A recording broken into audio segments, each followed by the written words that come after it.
પ્રાકૃતિક કૃષિ વિકાસ બોર્ડ અંતર્ગત મેઘરજ અને ભિલોડા તાલુકાના ખેડૂતોનું પ્રાકૃતિક કૃષિ સંમેલન યોજાયું. ગુજરાત પ્રાકૃતિક કૃષિ વિકાસ બોર્ડ અંતર્ગત મેઘરજ અને ભિલોડા તાલુકાનું પ્રાકૃતિક કૃષિ ખેડૂત સંમેલન યોજાયું.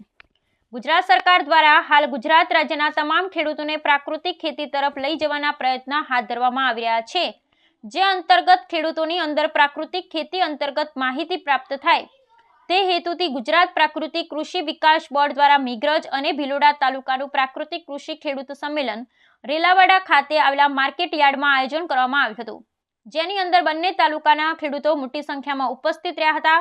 તેમજ પ્રાકૃતિક ખેડૂત સંમેલનમાં વિવિધ અલગ અલગ પ્રકારના પ્રાકૃતિક ખેતી અંતર્ગત સ્ટોલ ઊભા કરવામાં આવ્યા હતા અને ખેડૂતોને માહિતગાર કરવામાં આવ્યા હતા. ત્યારબાદ મેઘરજ તેમજ ભિલોડા તાલુકાના ધારાસભ્ય સહિત તાલુકા પંચાયત પ્રમુખ તેમજ જિલ્લા પંચાયતના પ્રમુખ, તાલુકા સદસ્ય તેમજ આમંત્રિત મહેમાનો અને ખેડૂત ભાઈઓ બહેનો ઉપસ્થિત રહી કાર્યક્રમની સફળ બનાવ્યો હતો. Bureau report Jaydeep Bhatia, Aravalli.